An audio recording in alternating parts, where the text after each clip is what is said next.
Le collectif antinucléaire des Bouches-du-Rhône vous présente sa demi-heure radioactive de contre-propagande sur le nucléaire.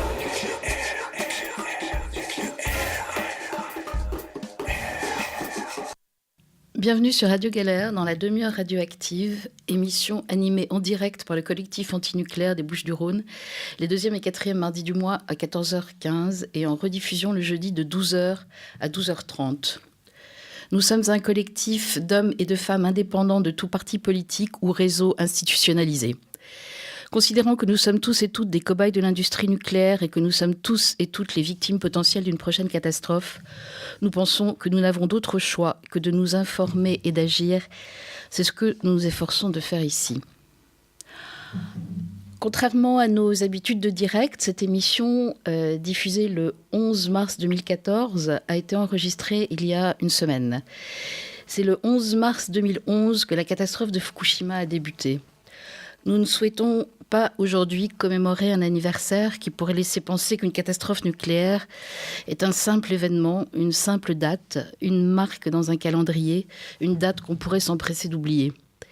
Les catastrophes, la catastrophe nucléaire, sont toujours en cours à Tchernobyl, à Mayak, à Fukushima, dans les territoires contaminés par les essais nucléaires partout sur les terres, dans les océans. Aujourd'hui, nous voulions plutôt vous inviter, enfin nous inviter tous, à réfléchir sur ce que peut signifier une condition nucléaire en ce qu'elle serait différente d'une condition humaine. La condition nucléaire, c'est le titre d'un livre qui vient de paraître aux éditions L'Échappée dans la collection Pour en finir avec et dont l'auteur, Jean-Jacques Delfour, philosophe, est avec nous aujourd'hui.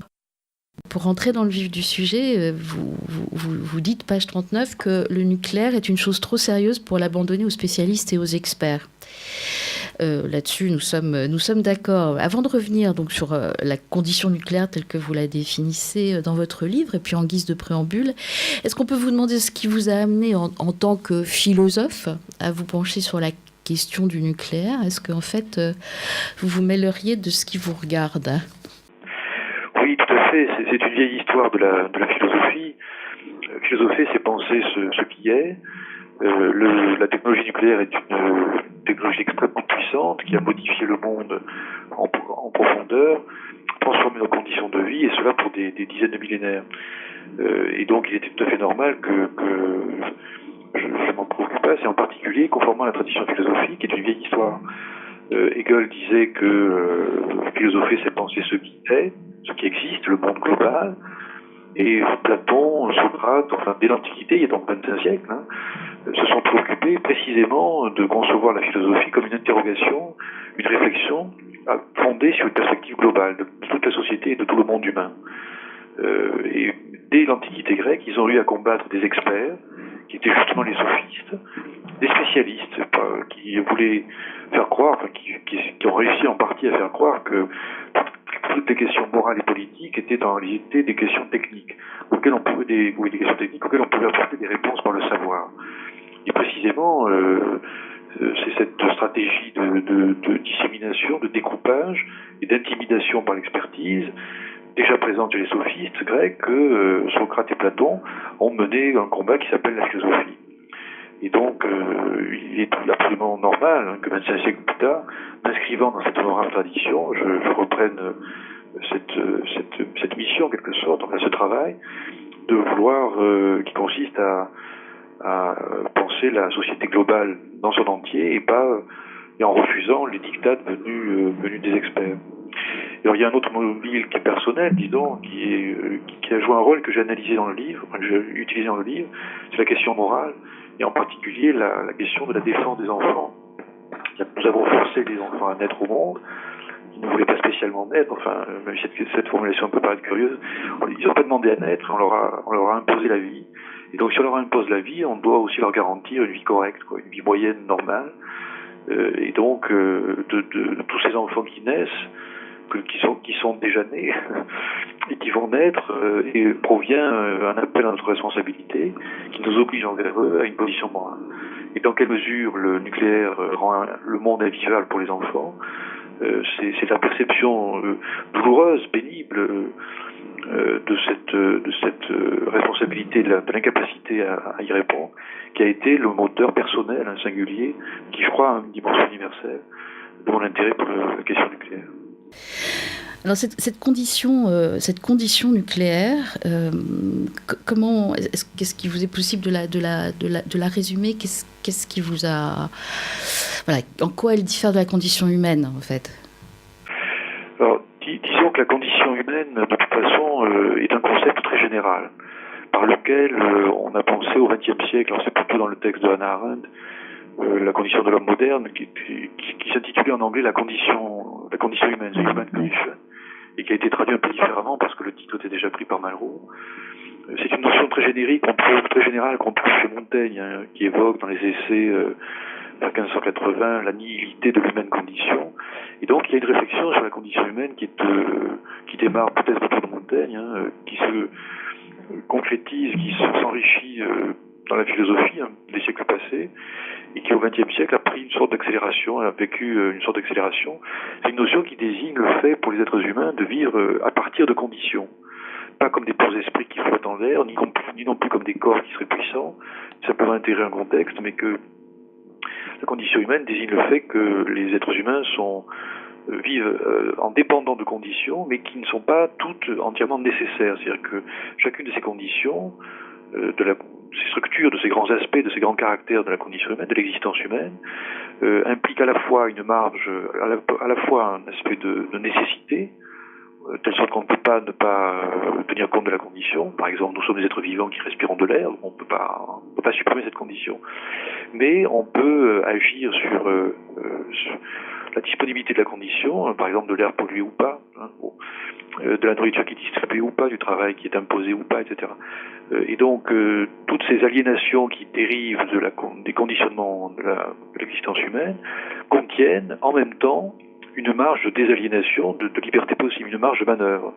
Et la condition humaine, c'est ça, finalement. C'est une réflexion sur l'ensemble de ces caractères fondamentaux. Alors, il y a toujours un débat pour savoir si on met tel caractère plutôt que tels autres, mais c'est surtout l'idée, c'est surtout un concept heuristique, comme on dit en philosophie, c'est-à-dire un concept qui sert à trouver, qui sert à chercher des idées et à les trouver. C'est l'indication que nous vivons conditionnés, que ces conditions sont pas du tout négligeables, qu'il n'y a pas vraiment d'essence, parce que ces conditions peuvent varier énormément d'une civilisation à l'autre, d'un moment de l'histoire à un autre. Donc ce sont à la fois des conditions nécessaires, en même temps, elles admettent une grande variation. Et alors l'âge atomique, vous dites, est une transformation radicale de la condition humaine. En quoi est-ce que c'est radicalement différent ? Qu'est-ce qui s'est passé ? Et à la fois, c'est la continuité. C'est ce que j'essaie d'expliquer dans le livre, parce qu'on ne peut pas trancher dans le vif par des affirmations monolithiques. C'est à la fois une continuité et à la fois une nouveauté radicale. La nouveauté radicale, la continuité, c'est que c'est toujours une affaire de pouvoir. La clé fondamentale du nucléaire, c'est la question du pouvoir, la puissance d'anéantir et de la puissance de terroriser et de produire l'énergie qui conditionne toute l'activité. Donc c'est une technologie qui s'inscrit dans la recherche par l'État, en général, depuis 2-3 siècles, d'un pouvoir le plus grand possible. Mais la nouveauté, disons, c'est que le pouvoir classique était un pouvoir de tuer ponctuellement et de laisser vivre globalement. Le pouvoir de mettre à mort étant une partie du pouvoir qui s'exerce plutôt contre les ennemis que contre les personnes qui sont protégées, qui sont censées être protégées par l'État. L'État a été pensé dès le XVIIe siècle, dès le XVIe siècle, comme une institution qui permettait de protéger les citoyens, en particulier des ennemis, voire des luttes intestines. Il est classique d'affirmer que le pouvoir étatique a pu émerger grâce aux guerres des religions. C'est le XVIe siècle qui a donné lieu à des massacres innombrables, qui a permis au XVIIe siècle l'émergence d'un pouvoir politique laïque, enfin en tout cas non clérical. Et donc le nucléaire s'inscrit dans cette stratégie d'accroissement de la puissance, mais la nouveauté radicale, c'est que jamais un État n'a eu autant de pouvoir. Parce que la bombe atomique ou les bombes atomiques peuvent détruire toute l'humanité. Et les contaminations par les êtres radioactifs peuvent durer 100 000 ans et être extrêmement graves pendant peut-être plus de 100 000 ans. Le plutonium, je crois, on m'a expliqué que c'était pas 100 000 ans, que c'est 240 000 ans qui concernait la durée de de radioactivité de plus de 1939. Et donc ça, c'est complètement nouveau. Il y a une sorte à la fois de flèche qui monte, de plus en plus de pouvoir pour l'État. Et avec le nucléaire, c'est une accélération presque verticale qui touche à l'infini, parce que on est capable d'anéantir l'humanité par la bombe atomique. Et rien ne nous dit que regardez la Crimée en ce moment, qui pourrait très bien être l'objet des points de départ d'une guerre plus globale. Rien ne nous prouve qu'il n'y aura jamais de guerre atomique, on en sait absolument rien. Et les pollutions radioactives sont extrêmement fortes. On n'a pratiquement aucun moyen de lutter contre, pas qu'une zone est contaminée presque toujours. Donc c'est un accroissement de puissance complètement extraordinaire qui a impliqué un abaissement de la valeur des êtres humains. Un abaissement qui avait déjà eu lieu avec 14-18, avec 39-45, avec le nazisme, etc. Mais le nucléaire, c'est l'avènement de l'homme destructible, de l'homme atomisable, de l'homme sans aucune valeur. Oui, on reviendra là-dessus vers la fin, parce que j'aimerais bien qu'on conclue là-dessus, justement. Et alors, vous vous intéressez aussi donc aux experts, aux spécialistes du nucléaire, dont vous dénoncez l'incompétence, et dont vous dites qu'ils sont hors monde. Vous dites qu'ils prétendent savoir alors qu'ils ne savent pas. Vous parlez de l'aspect voyance à la boule de cristal des ingénieurs et des spécialistes du nucléaire.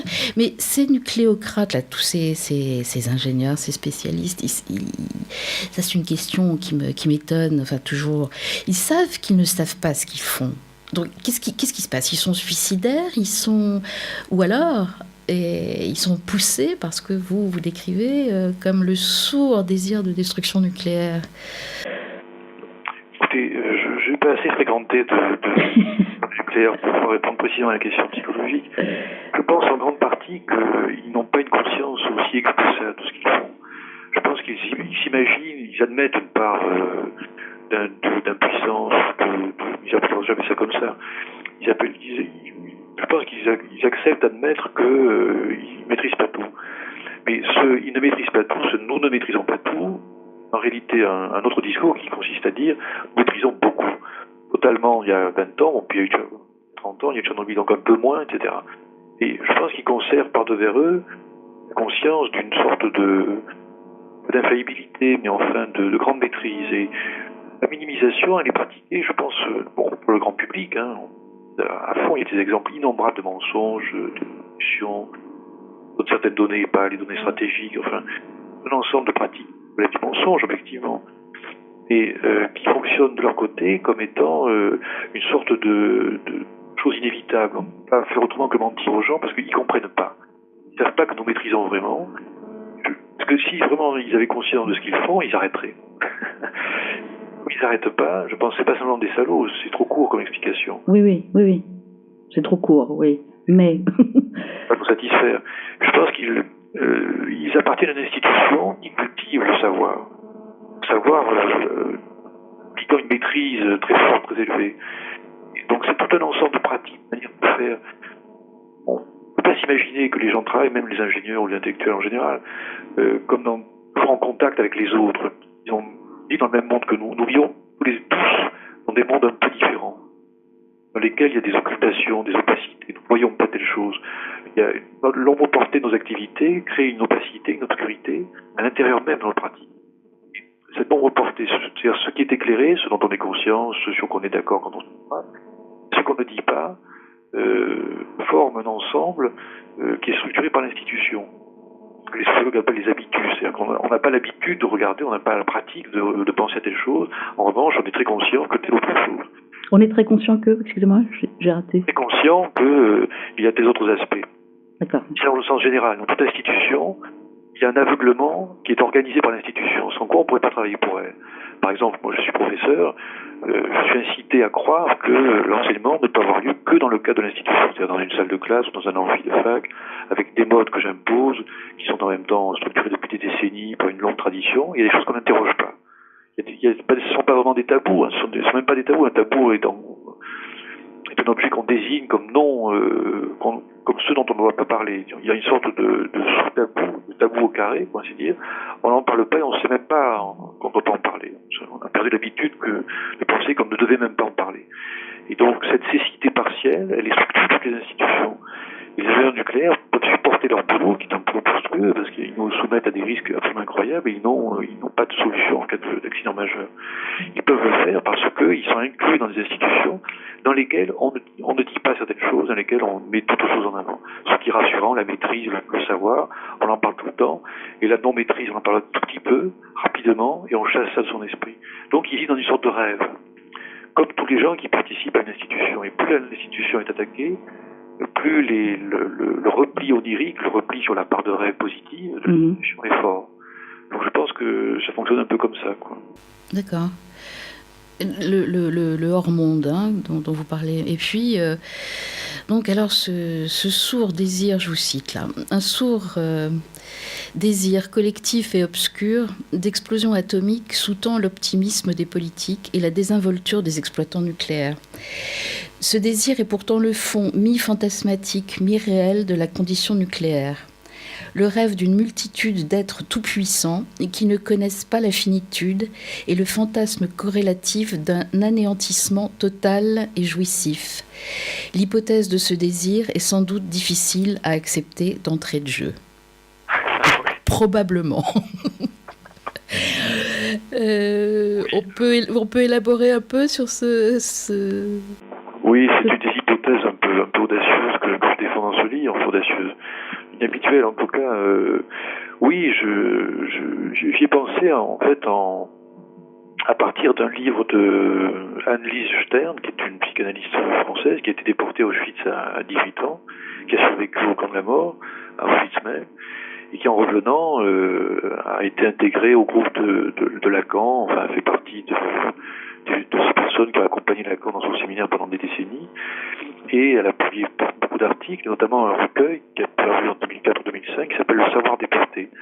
Et elle a eu cette expression qui m'a beaucoup intéressé, parce que j'ai écrit sur la question de la Shoah et la mise en image de la Shoah dans les années 90, ou même début 2000, avec les commentaires des films, des fameux films de l'époque. Et elle parlait, elle, d'un sourd désir de déportation. Et tout le monde se souvient, dans la liste de Schindler, de la caméra qui avance vers une chambre à gaz, du hublot, et le plan suivant, la caméra est dans la chambre à gaz, mais c'est une vraie douche, avec des femmes qui prennent une douche, qui sont un peu nues, etc. Donc je me suis dit, il y a un érotisme de la Shoah. Il y a un érotisme de la montagne de cadavres, de la mise à mort, il y a un érotisme imaginaire dans les représentations. Et il y a une jouissance radicale à regarder la mort, quoi, à regarder les effets de la mort.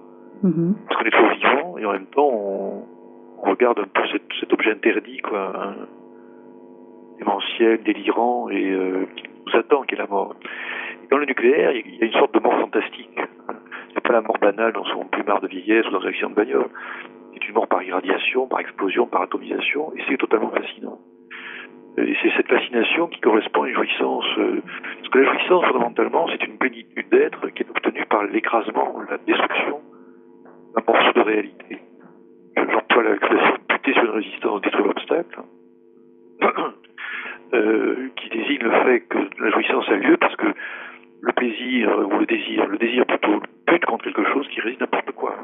L'impatience, la fatigue, ce qu'on voudra, ou un morceau de réel qui ne cède pas à la demande, qui s'ouvre pas, par exemple, qui peut apprendre métaphoriquement ou pas, bien sûr.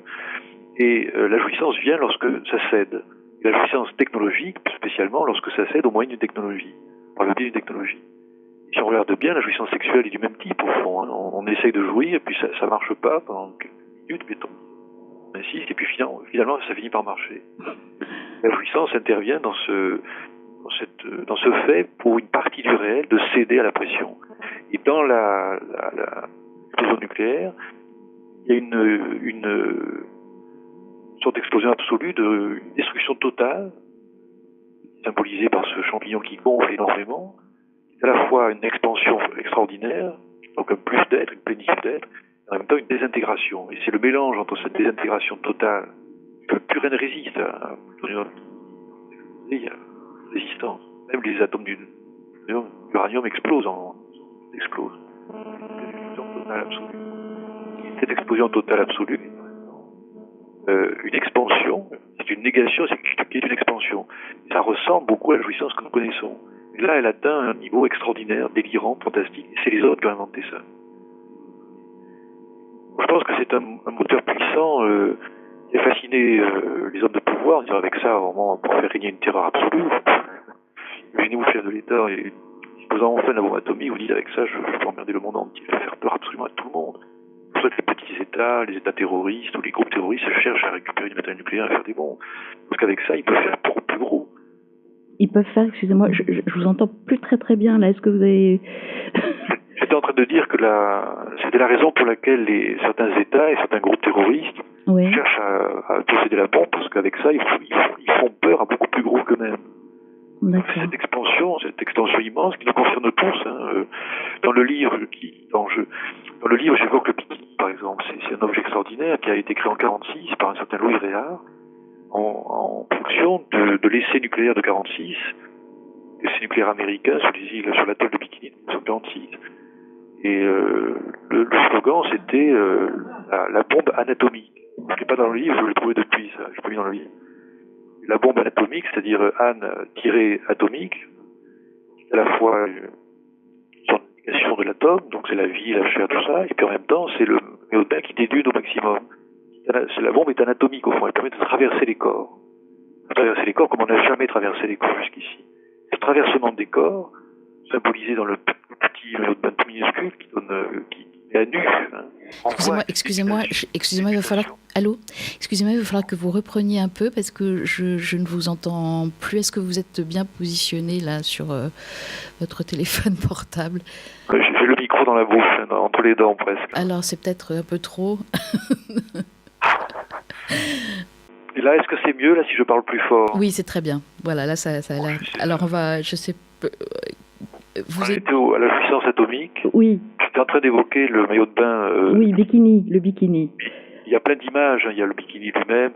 Il y a Dali Atomicus, qui est une image extraordinaire où Dali est suspendu dans les airs avec un seau d'eau, des chats, un tableau le tableau Leda Atomica d'ailleurs, qui représente Gala et le vomi antique. Et donc il y a tout un érotisme. Vous avez sûrement regardé des vidéos d'explosion atomique, c'est vraiment fascinant. Et cette fascination tient à l'expansion, destruction.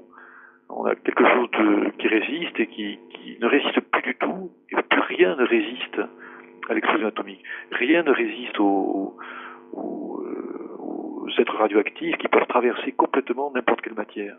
Et ce traversement total, sans résistance aucune, est perçu collectivement comme étant un apport de puissance, parce qu'il ressemble à la puissance que nous connaissons. Une puissance archaïque, ancienne, sexuelle, et puis technique, plus sophistiquée, mais qui, au fond, reste toujours calquée sur le schéma, buter sur une résistance, renverser l'obstacle.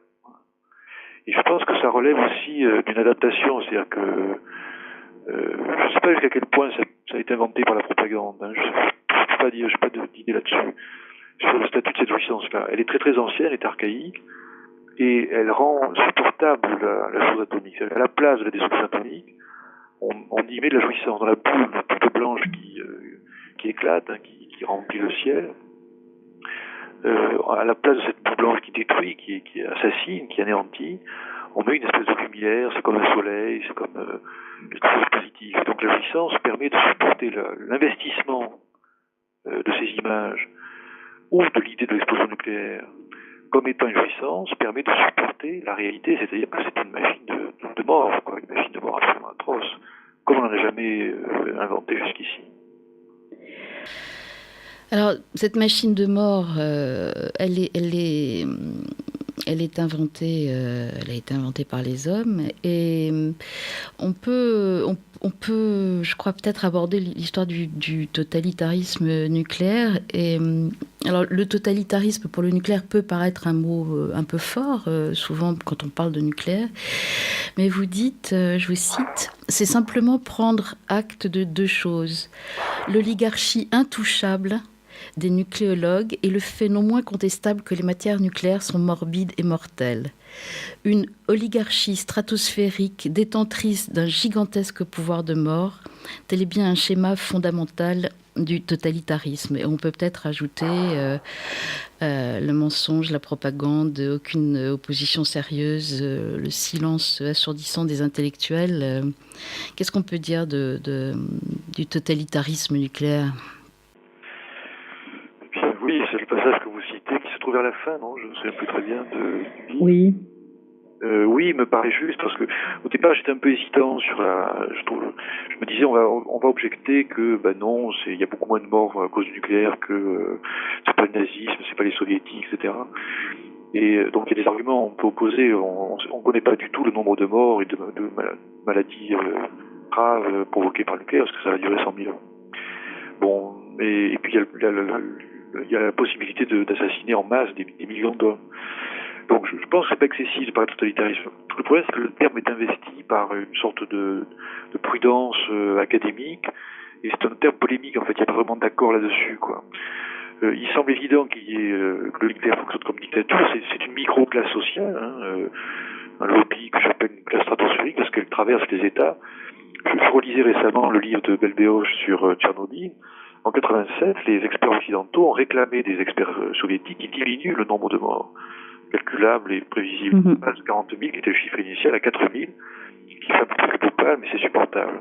Et les Russes avaient eux-mêmes pourtant porté à minimiser naturellement les conséquences, avaient chiffré à 40 000 le nombre de morts. On sait aujourd'hui que c'est beaucoup plus, peut-être c'est autour du million de personnes mortes du fait de la contamination et de l'irradiation. Mais c'est cette puissance de tuer qui me semble faire la différence. C'est-à-dire qu'aucune autre technologie ne peut rivaliser avec la puissance de mort de la technologie nucléaire. Et même un réacteur nucléaire peut devenir une bombe. Je relisais un texte de Netelesco à propos de Tchernobyl. Ça aurait pu très bien exploser. Et détruire, rendre inhabitable l'Europe pendant des millénaires. Mhm. Un seul réacteur peut anéantir un continent entier et contaminer toute la Terre. Donc c'est ça qui fait la différence. On peut parler de totalitarisme parce que la puissance de tuer a atteint un niveau qui n'a jamais été égalé dans l'histoire, pour lequel les êtres humains ne sont absolument pas. C'est au point que les spécialistes du nucléaire parlent en millions de morts. Anders avait parlé de ça. On fabrique un mot spécial, Megavcorps, je crois, pour pouvoir dire qu'on en tue 2 ou 3, c'est-à-dire 2 ou 3 millions. Et du point de vue de la contamination, la menace des centrales nucléaires, la terreur qui est engendrée par ces machines, aussi extrêmement maîtrise. On ne sait pas à quel point, parce que par ailleurs la propagande touche le terrain avec les marchandises, la disponibilité de l'énergie, etc. On minore complètement cette dimension de terreur. Et un régime totalitaire existe à la fois parce qu'il a les moyens de tuer et il peut les mettre en œuvre. Les Américains ne sont pas gênés pour Hiroshima et Nagasaki. Et aussi parce qu'il peut générer une terreur quotidienne. Et vivre avec des centrales nucléaires partout autour de soi, malgré la drogue de la propagande, génère de l'angoisse. Je me demandais pourquoi la France était le premier consommateur de psychotropes. Peut-être parce que tout le monde a peur, quoi. On a peur du nucléaire. Je crois que si on avait peur du nucléaire, on n'en serait pas là. Mais je crois que c'est au contraire... l'oubli, c'est l'oubli qui fait aussi qu'on est bien dans un totalitarisme. Et que l'oligarchie est intouchable, comme vous le dites. Elle est intouchable et ce qui la différencie des mafias, par exemple, c'est qu'elle est intouchable et en même temps légale. C'est-à-dire que le nucléaire, c'est aussi un régime juridique d'exception. Tout est exceptionnel. Le régime commun, assurantiel, responsabilité civile, est complètement anormal dans le cas du nucléaire. Mais cette anormalité est produite par la loi. Donc on a affaire à une industrie et une pratique qui est hors la loi, mais dont le caractère hors la loi a été légalisé. Donc on a l'apparence d'une sorte de démocratie ou de soumission à la loi commune. En réalité, l'État a organisé très consciemment, alors ça c'est plutôt le livre de Cézanne Topsu qui le raconte, organisé très consciemment et très volontairement une quasi-absence de responsabilité civile. Et pour finir, là aussi je vous cite, la condition nucléaire, c'est le projet anthropologique d'un homo novus débarrassé de la vie. j'ai envie de dire rien que ça. Oui, oui, je crois que c'est le cœur de la condition nucléaire, c'est-à-dire qu'elle dessine un homme nouveau. Alors toutes les sociétés ou toutes les civilisations dessinent un homme nouveau. C'est pas anormal. Mais et donc l'homme nouveau atomique, l'homme atomique, l'homo atomicus, si on peut dire, c'est un homme qui ne mange pas, qui ne boit pas, qui ne respire pas d'air, qui ne boit pas d'eau, qui ne mange pas des végétaux, d'autres animaux. C'est un être qui est purement machinique, qui est vulnérable, c'est-à-dire qui est débarrassé de la vie. Et être débarrassé de la vie, c'est un vieux rêve. Le christianisme aussi voulait se débarrasser de la vie. Parce que la vie, c'est la mort. Donc il a inventé, on finit par mourir quand on est vivant. C'est parce qu'on est vivant qu'on finit par mourir. Et donc il a inventé la résurrection. C'est du délire, c'est du mythe, hein, c'est du rêve, mais c'est un rêve qui est agréable. Hein. Moi, j'aimerais croire à la résurrection des corps ou à l'immortalité de l'âme. J'arrive pas, mais j'aimerais vraiment y croire. Ça me plaît. Dans le cas de l'homo atomicus, on a quelque chose d'analogue, c'est-à-dire que grâce à la technologie, il forme une sorte de cuirasse chimique électrice. On serait débarrassé finalement de la vie, de la dépendance de la vie à l'égard de la matière, ce que j'appelle la terre, enfin les vaches, les chèvres, les légumes, les plantes et les arbres, les autres vivants. On serait débarrassé de ça et on pourrait du coup utiliser sans difficulté les machines nucléaires. Et ce rêve, c'est un vieux rêve qui est devenu très dangereux parce qu'il a les moyens de son accomplissement. C'est-à-dire que les chrétiens, ils avaient que du récit et la crédulité des gens. Les nucléocrates stratosphériques ont des moyens beaucoup plus sérieux pour imposer leur rêve d'anthropologie d'un homme débarrassé de la vie, puisque ce sont des machines techniques qui, dans la réalité, fuient. Le problème, c'est que dans la réalité, elles fuient, et donc, ils ont un rêve qui est d'être des hommes, des êtres humains, qui seraient inattaquables par les êtres radioactifs. Et ce rêve, ils s'imaginent qu'il existe dans la maîtrise technique, la maîtrise des machines, qui contiennent, croit-il, les êtres radioactifs, les empêchent de fuir. Or, ils fuient sans arrêt, ils sont tout le temps dehors. Il y a la moindre fuite, ils en profitent pour s'échapper et semer la pagaille pendant 100 000 ans. Donc, semer la mort et la destruction et la maladie pendant 100 000 ans. Donc, l'embarras, c'est ça, c'est le hiatus entre le rêve de ces gens-là, plutôt qu'ils rêvent, c'est pas normal. Oui. Et le fait que, dans la réalité, ce soit le contraire qui se passe. Nous restons de toute façon des êtres vivants, dépendants de l'eau, de l'air, des végétaux, des autres animaux que nous mangeons. Cette dépendance, elle est indépassable, de la même manière qu'on ne peut pas quitter la Terre pour aller ailleurs. On ne peut pas détruire ce monde-ci en se disant on va fabriquer de bons avions qui vont traverser l'espace sidéral et aller habiter sur notre planète. Ça n'est pas faisable, on sera tous... c'est pas faisable, quoi. Et donc, il y a une dimension de délire. Mais ce délire est dangereux parce que les machines techniques par lesquelles ils imaginent maîtriser les êtres radioactifs sont défaillantes. Et donc, de la même manière que le christianisme était dangereux, dès que les gens se mettaient à croire que mourir finalement c'était rien, c'est pas grave, parce que, au contraire, ça permet de rejoindre plus vite son Dieu, ses parents, son papa, sa maman, etc. Mais au fond, ça se limitait à ça, ça se limitait à des croyances et à des mises en pratique un peu morbides, éventuellement. Le sacrifice peut pas être bon. Donc il y a aussi des effets négatifs, hein, des croyances. Mais là, la différence, c'est que non seulement il y a des croyances qui sont dangereuses, mais il y a des machines. Dans la réalité, c'est énormément. Voilà, et donc, ce sont des gens qui rêvent. Hein, et ce rêve, on parlait de la jouissance atomique de la destruction, mais il y a aussi ce rêve qu'on aimerait bien partager, c'est-à-dire de devenir non mortel, parce qu'on ne serait plus des êtres vivants. J'ai pu lire sur le web il y a quelques années, c'était un peu à la mode, des gens qui racontaient que le cerveau pourrait se télécharger sur une machine pour se débarrasser de son corps de chair qui est imparfait, qui est impropre, et qui pourrait s'éterniser dans les machines. Bon, c'est complètement délirant, mais que ce délire-là ait pu circuler est intéressant. C'est-à-dire que c'est ce qu'Anders a déjà identifié sous la honte prométhéenne, c'est-à-dire la honte d'être un être vivant, de ne pas être une machine. La honte d'être moins parfait qu'une machine.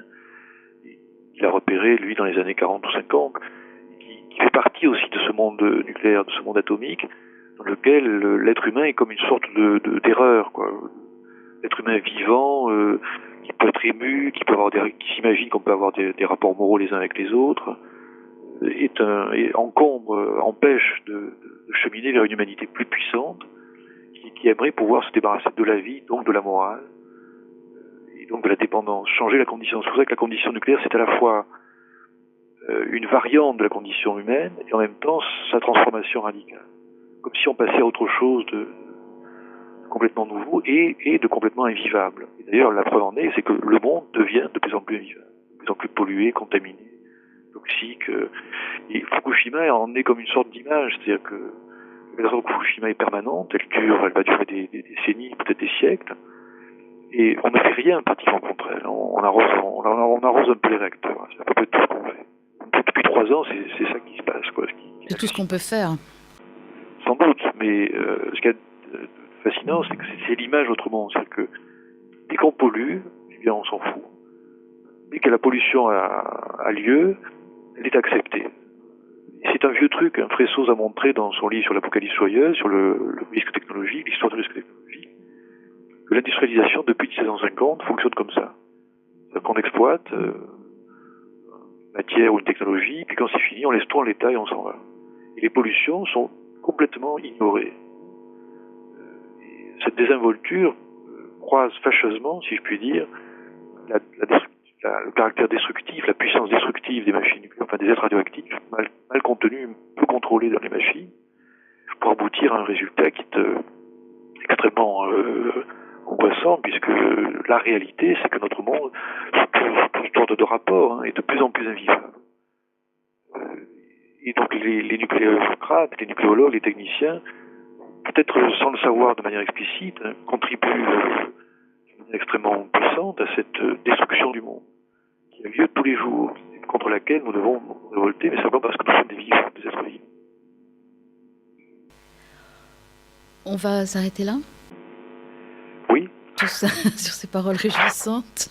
Oui, peut-être on pourrait finir sur la question de l'espoir, c'est-à-dire que la question de la morale et de l'espoir, c'est que le nucléaire, c'est pas une question technique, c'est une question politique, mais la politique en tant qu'elle devrait être soumise à la morale, c'est-à-dire au respect de la vie humaine. Et donc je pense qu'il ne faut pas avoir peur de parler morale quand on nous parle politique, quand on nous parle nucléaire. Et le grand piège de la contestation du nucléaire depuis 10 ans, c'est d'avoir cru qu'il fallait se déplacer sur le terrain technique, l'expertise. Et ce faisant, ce qui était perdu de vue, m'a-t-il semblé, c'est justement l'aspect moral qui doit rester premier. Et deuxième conclusion de la conclusion, le désespoir est à la fois un abattement psychologique, mais aussi une hypothèse sur l'avenir. C'est-à-dire que c'est la croyance que rien ne va changer. Or ça, on n'en sait rien. Ce qui fait qu'il y a une sorte de commodité du désespoir. Il est commode d'être désespéré parce que on s'appuie sur un savoir qui n'en est pas un, la prévision que rien ne va changer, et on se résigne à l'inaction. Mais la résignation à l'inaction, c'est ce que veulent évidemment les propagandistes de l'âge atomique. Donc on devient un collaborateur simplement en étant désespéré. Donc il faut éloigner de soi le désespoir et de redevenir actif, redevenir des citoyens. Parfait. Voilà. Bon, alors vous avez contribué à ça. Enfin, voilà, vous êtes actif. Vous venez de. Je rappelle le titre de votre livre, La condition nucléaire, réflexion sur la situation atomique de l'humanité. Donc Jean-Jacques Delfour, édition L'Échappée. Et vous pourrez, ça va être mon quart d'heure de pub. Vous pourrez vous procurer ce livre dans l'excellente librairie de l'Arbre, rue des Trois Mages à Marseille, où on espère un jour pouvoir vous inviter d'ailleurs.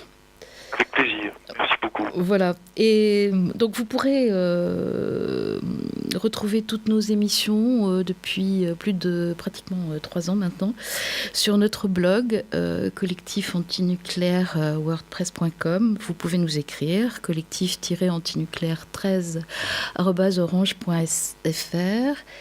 Et puis on remercie Sidi à la technique, même si on a eu des petits... J'espère qu'on aura des petits... Voilà, que ça ira bien au niveau du son. Et merci beaucoup et à bientôt en tout cas. C'est moi qui vous remercie. Merci beaucoup. Au revoir. Au revoir.